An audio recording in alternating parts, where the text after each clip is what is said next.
When someone buys their dream home, there's always that magical moment when they step inside for the first time and feel like everything has fallen into place. For this person, finding a cozy cabin by the lake felt like destiny. The house wasn't just any ordinary property, it had character.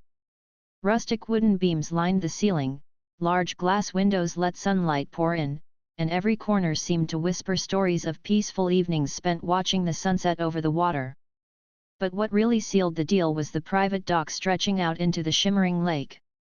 It wasn't huge or fancy, it didn't need to be, but it promised lazy mornings with coffee in hand, afternoons fishing off the edge, and nights listening to the gentle lapping of waves against the wood. This was more than just a house, it was a lifestyle waiting to unfold. The day she moved in, excitement bubbled over. Boxes were stacked high in the living room, furniture still wrapped in plastic, but none of that mattered. She stood on the porch overlooking the lake, imagining all the memories yet to come. Life here would finally slow down after years of hustling in the city. Everything about this place screamed serenity until reality knocked on her door. Literally. It happened the very next morning. She was unpacking dishes in the kitchen, humming along to some music playing softly in the background, when there was a sharp rap at the front door. Surprised, she wiped her hands on a towel and opened it to find 3 people standing there. They weren't casual visitors dropping by to welcome her to the neighborhood. No, these folks looked official, almost intimidating, with matching polo shirts bearing the words Lakeside Homeowners Association stitched across the chest. Clipboards in hand, they introduced themselves briskly before launching into why they were there. "We're here regarding access to the lakefront," one of them said without so much as a hello. Their tone was firm, almost accusatory, which caught her off guard. Access? What did they mean? She blinked, confused. "I'm sorry, I don't understand." One of them held out a piece of paper titled Notice of Compliance. She took it hesitantly, scanning the document while trying to make sense of what they were saying.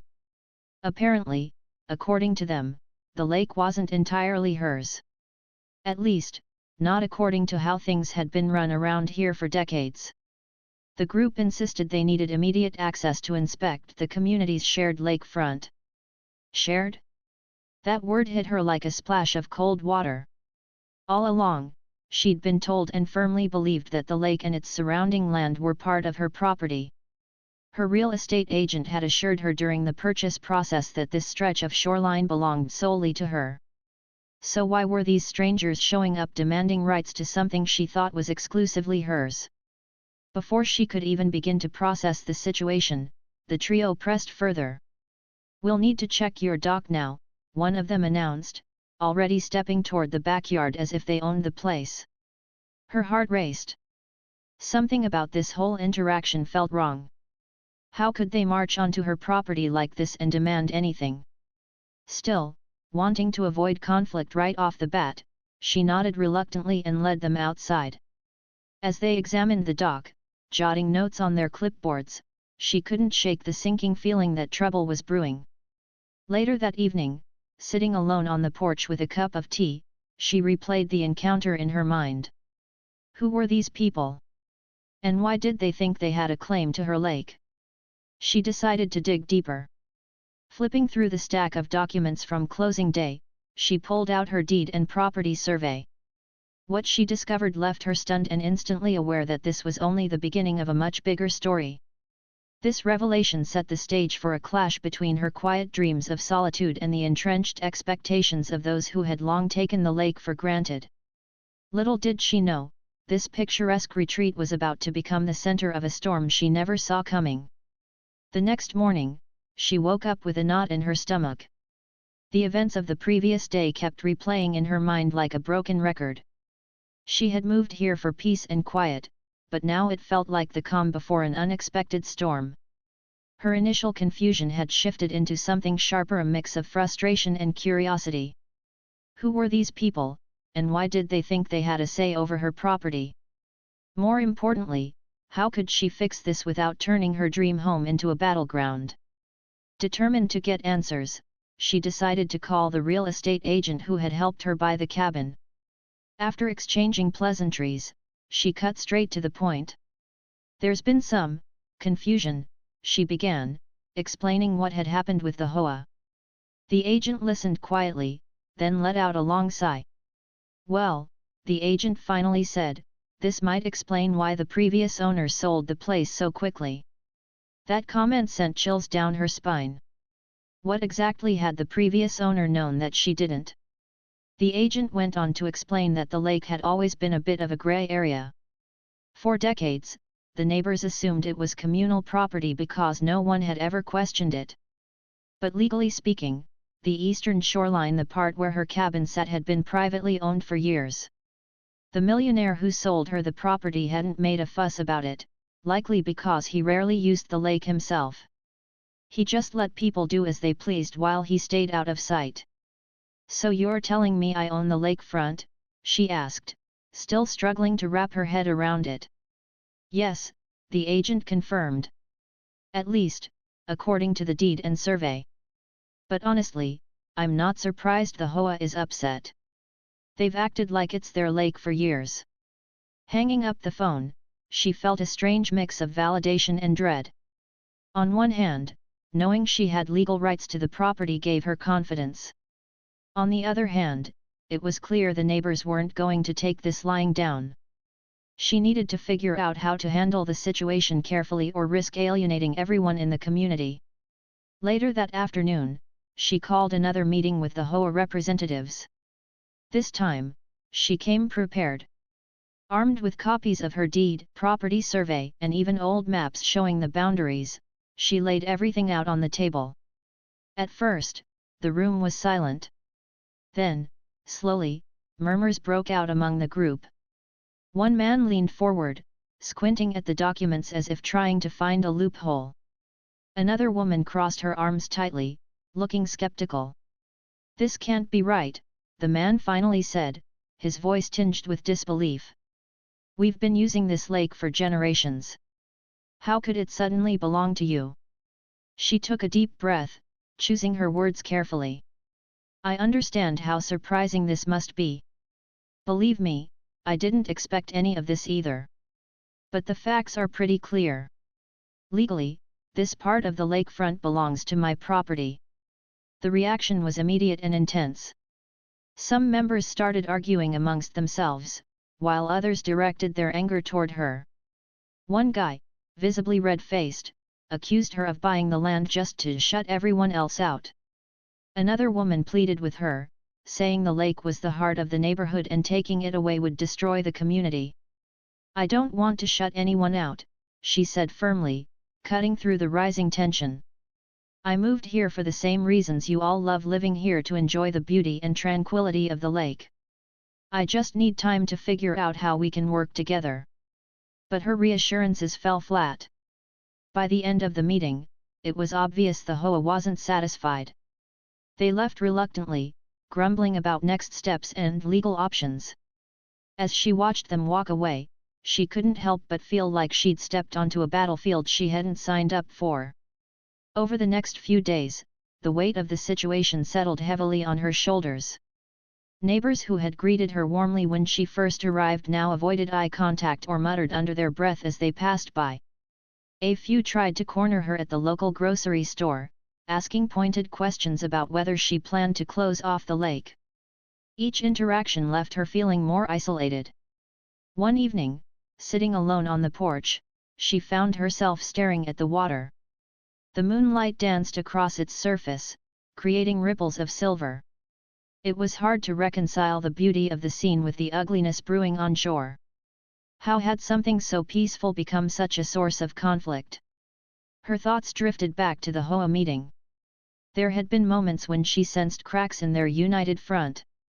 Not everyone seemed thrilled about fighting her.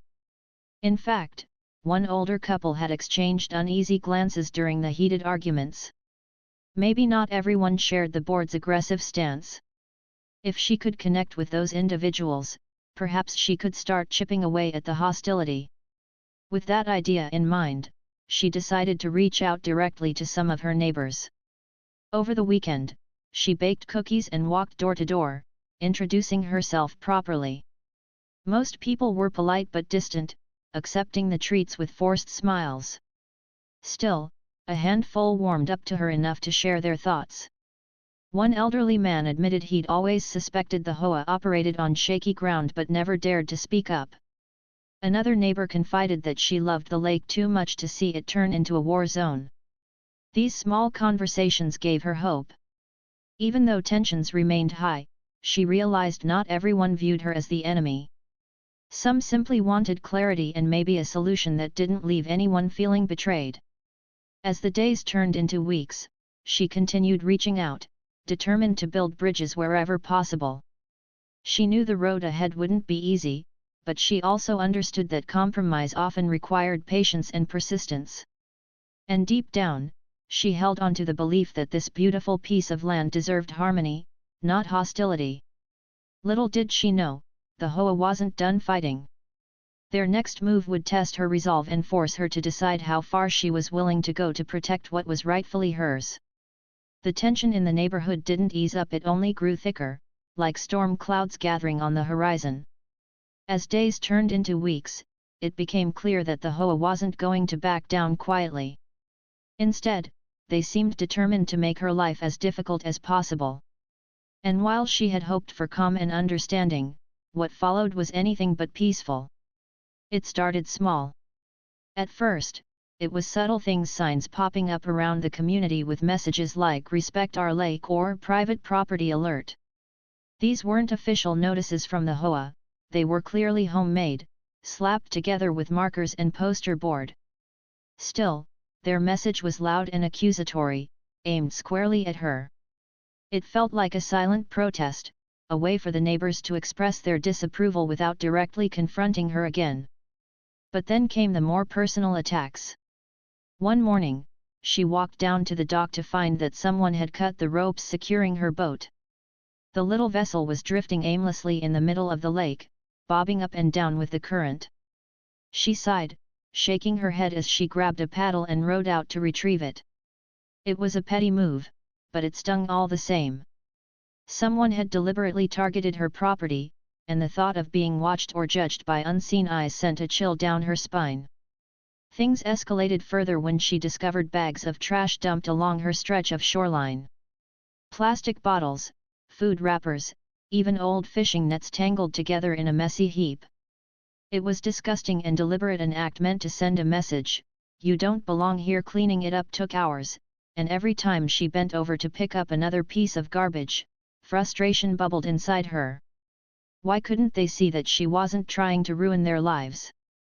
All she wanted was to live peacefully on land she legally owned. Despite the hostility, she refused to give in to anger. Instead, she doubled down on finding solutions. She called another meeting with the HOA board, this time bringing along a lawyer friend who specialized in property disputes. Together, they presented a proposal: limited access to the lake in exchange for financial contributions toward maintenance costs. This would allow the community to continue using the water while ensuring the upkeep of the area remained sustainable. She thought it was a fair compromise, a chance to meet halfway, but the HOA rejected it outright. Their reasoning? If they paid for something they believed should already be theirs, it would set a dangerous precedent. Some members accused her of greed, claiming she was holding the lake hostage just to squeeze money out of them. Others argued that paying her would legitimize her ownership, which they still refused to accept. The rejection hit hard. For a moment, she wondered if there was any point in continuing to fight so hard for peace. Maybe she should just shut everyone out, put up fences, and let the HOA stew in their own resentment. After all, the law was on her side. But deep down, she knew that wouldn't bring her the tranquility she craved.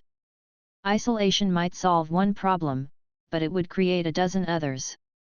She didn't want to live surrounded by enemies, she wanted neighbors who respected her boundaries but also appreciated the shared beauty of the lake. Her lawyer encouraged her to stand firm, reminding her that the HOA's resistance didn't change the facts. Legally, she held all the cards. Still, he warned her that this kind of conflict rarely resolved itself quickly. People don't easily let go of what they believe is theirs, especially when emotions run high. So she prepared herself for a long haul, knowing the battle was far from over. In the meantime, she focused on building connections where she could. She reached out to the handful of neighbors who had shown her kindness during her outreach efforts. One elderly couple, in particular, stood out. They lived 2 houses down and often spent their mornings gardening or sitting on their porch watching the birds. When she stopped by with a basket of fresh fruit one afternoon, they invited her to sit and chat. Over cups of tea, they shared stories about the history of the neighborhood. The husband explained how the lake had been central to the community since the 1970s, long before anyone questioned who owned what. Back then, it was simply understood that everyone shared the space. The wife chimed in, saying that most people cherished the lake not because it was convenient, but because it represented something deeper, a connection to nature, to family traditions, to memories made over decades. Listening to them, she felt a pang of empathy. She hadn't grown up here, so she couldn't fully grasp what the lake meant to these families. But she could understand the pain of losing something you loved. That realization softened her perspective. Yes, the law supported her claim, but maybe there was room for compassion too.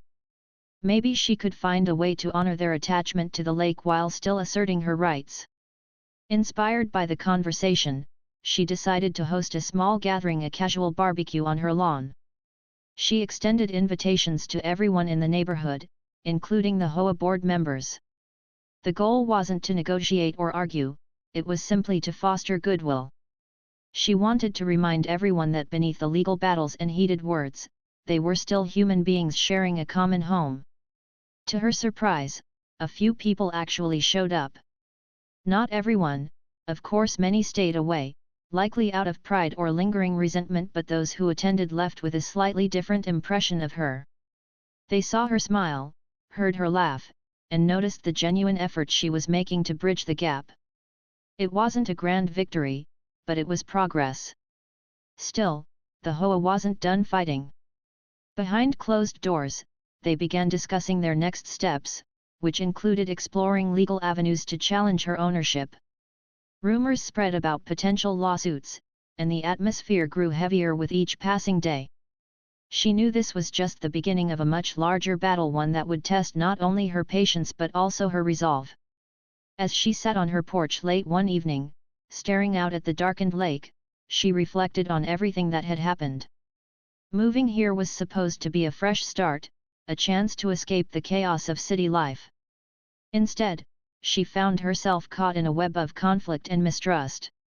Yet despite the challenges, she refused to lose sight of why she'd fallen in love with this place in the first place. The lake was beautiful, wild, and untamed, and so was the spirit required to protect it. Little did she know, the legal drama brewing behind the scenes would soon erupt into full-blown war.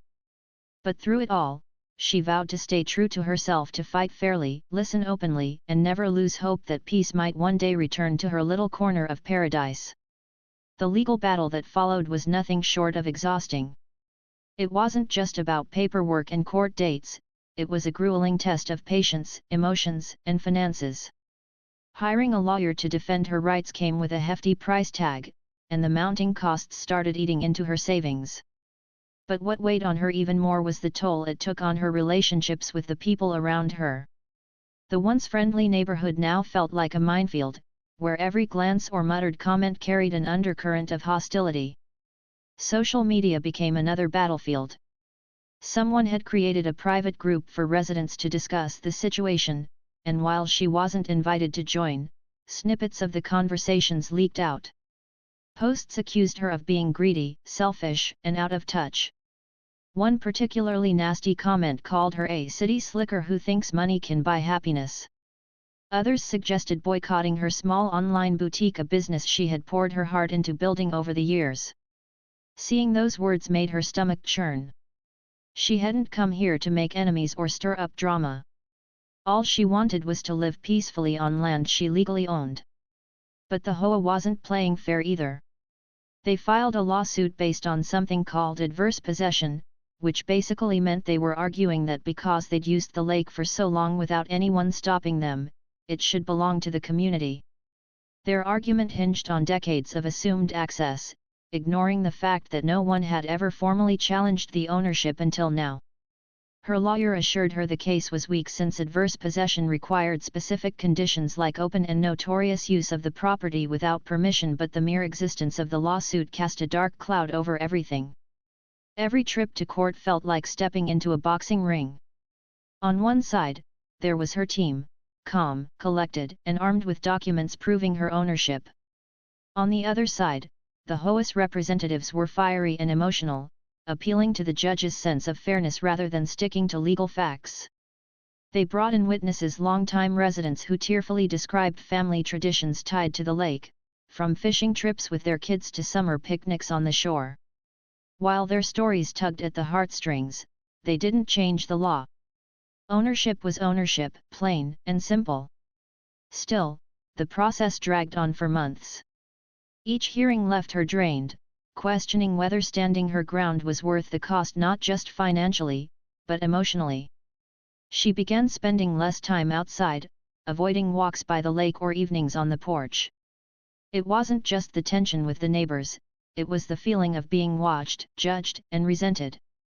Even the beauty of the water couldn't lift her spirits when she knew how much anger simmered beneath its surface. Amidst all the chaos, though, she found moments of unexpected kindness. The elderly couple who had befriended her earlier continued to check in regularly, bringing homemade pies or simply sitting with her on tough days. Their support reminded her that not everyone saw her as the villain. In fact, some neighbors quietly admitted they admired her courage for standing up to the HOA, even if they didn't agree with everything she was doing. Those small gestures kept her going when the pressure threatened to overwhelm her. One day, after yet another draining court session, she decided to take a break from the madness. Driving through town, she stopped at a local park she'd never visited before. There, she met a woman walking her dog. They struck up a conversation, and somehow the topic turned to the lake dispute. To her surprise, the woman listened without judgment, offering thoughtful insights instead of accusations. By the end of their chat, she realized how isolating the conflict had become.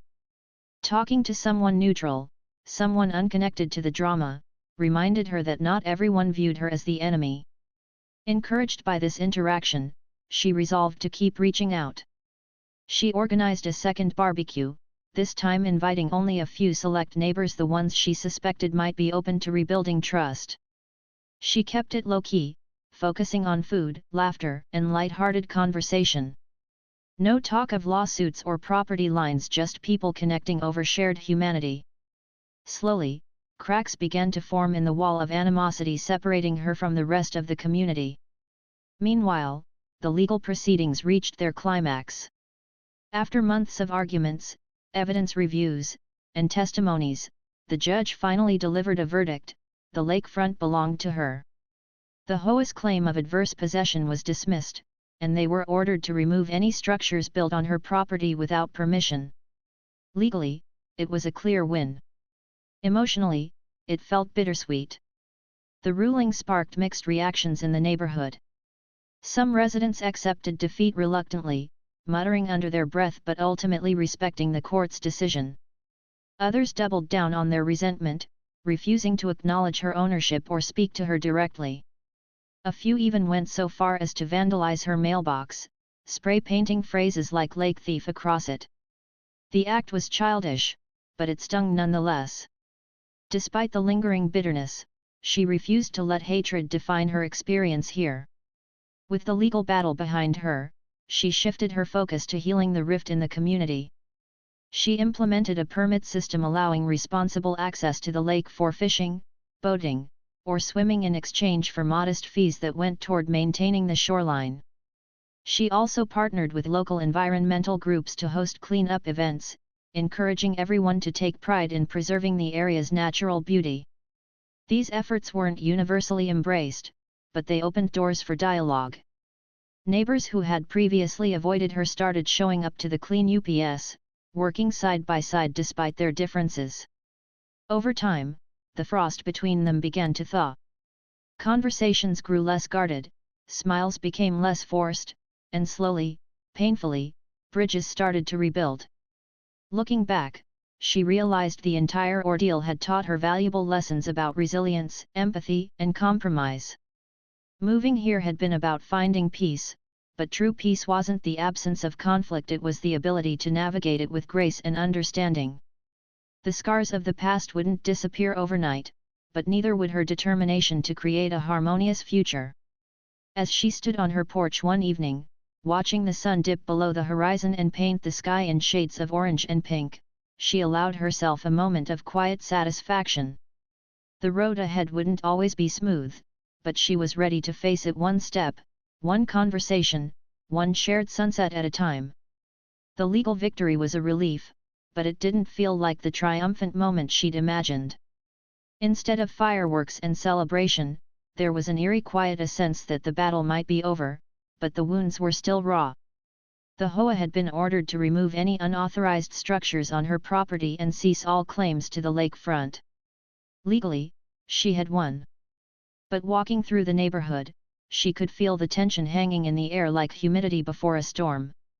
Some neighbors glared at her from their porches, while others avoided eye contact altogether.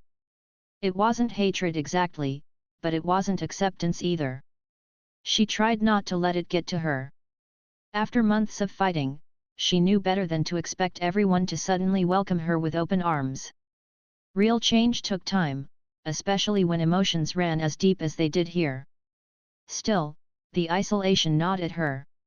She hadn't moved to this picturesque lakeside cabin to live surrounded by hostility. She wanted connection, community, and a place where she felt truly at home. Winning the lawsuit was only half the battle, winning back trust would take much longer. Determined to move forward, she began implementing the ideas she'd been mulling over during the legal process. First, she introduced a permit system for lake access. It wasn't perfect, some neighbors grumbled about having to pay anything at all, but it struck a balance between fairness and practicality. The fees weren't exorbitant, just enough to cover basic maintenance costs like cleaning supplies, dock repairs, and trash removal. More importantly, she made sure the money went directly into improving the shared spaces around the lake. Every penny collected was accounted for, and she posted regular updates online so everyone could see exactly how the funds were being used. To her surprise, some people actually appreciated the transparency. One neighbor, a young father who often brought his kids fishing, approached her after seeing one of the updates. "I don't love the idea of paying," he admitted, scratching the back of his neck awkwardly, "but I do like knowing the lake's getting taken care of. Thanks for keeping us in the loop." It was a small moment, but it meant the world to her. For the first time in months, she felt like maybe not all, but maybe her efforts were starting to make a difference. Next, she organized monthly cleanup events. At first, turnout was sparse. A handful of neighbors showed up, mostly out of curiosity or obligation, but as word spread about how much work was getting done, more people started joining in. Together, they hauled away old fishing lines, cleared invasive plants choking the shoreline, and even planted native flowers to beautify the area. These events became less about chores and more about bonding. People laughed, shared stories, and worked side by side under the sun. Slowly, the atmosphere shifted from resentment to something resembling camaraderie. One Saturday morning, during one of these clean UPS, she found herself chatting with a woman named Linda, who lived a few houses down. Linda had always struck her as standoffish, someone who crossed the street rather than risk running into her, but today, she seemed different. "You know," Linda said, pausing to wipe sweat from her brow, "I've gotta admit, I was mad at you for a long time. Thought you were trying to shut us out for good." She nodded, bracing herself for criticism. But instead, Linda continued, "But lately? Watching what you're doing. I think maybe I misjudged you. You're not making this easy on yourself, are you?" Her chest tightened, caught off guard by the unexpected honesty. "Honestly," she replied with a small laugh. "No, I'm not. But I figure if I can help fix things even just a little, it's worth it." Linda smiled faintly, nodding in agreement. It wasn't forgiveness, not completely, but it was progress. And progress, no matter how small, gave her hope. As weeks turned into months, the neighborhood slowly began to heal. Not everyone warmed up to her, some likely never would, but the sharp edges of animosity softened. Conversations grew less guarded, smiles less forced. On weekends, she noticed families picnicking near the water again, kids splashing in the shallows, dogs bounding along the shore. Life returned to the lake, vibrant and alive, just as it should be. Even the HOA board members, though still wary, stopped treating her like public enemy number one. During a chance encounter at the local coffee shop, one of them, a man who had led the charge against her early on, paused briefly to say hello. It wasn't warm, but it wasn't hostile either. A neutral acknowledgement, a sign that perhaps the worst of the storm had passed. Through it all, she learned to embrace imperfection. This place wasn't paradise, not anymore, and maybe it never really had been. The scars of the conflict lingered, visible in the occasional icy glance or muttered remark. But life wasn't about perfection, it was about finding balance, even in the messiest situations. Her dream of living peacefully by the lake hadn't disappeared, it had simply evolved. Peace wasn't the absence of conflict, it was learning to coexist despite it. On quiet evenings, she still loved sitting on her porch, watching the water shimmer under the fading light. Sometimes, she thought about how far she'd come since that first knock on her door, the fear, the anger, the sheer exhaustion of standing her ground. Those memories would always be part of her story, woven into the fabric of this place. But so were the moments of kindness, the tentative friendships, and the slow but steady rebuilding of trust. One night, as she sipped tea and listened to the gentle lapping of waves against the dock, she realized something important: she wasn't just protecting her property anymore. She was nurturing something bigger, a fragile yet resilient sense of community. The lake wasn't hers alone, not really. It belonged to everyone who cherished it, cared for it, and called it home. And maybe, just maybe, that shared ownership was its truest form of beauty. Life here wasn't perfect, and it probably never would be. But sometimes, imperfection was exactly what made a place feel real. As the stars blinked to life above the water, she allowed herself a quiet smile. Whatever challenges lay ahead, she was ready to face them one day, one conversation, one ripple at a time.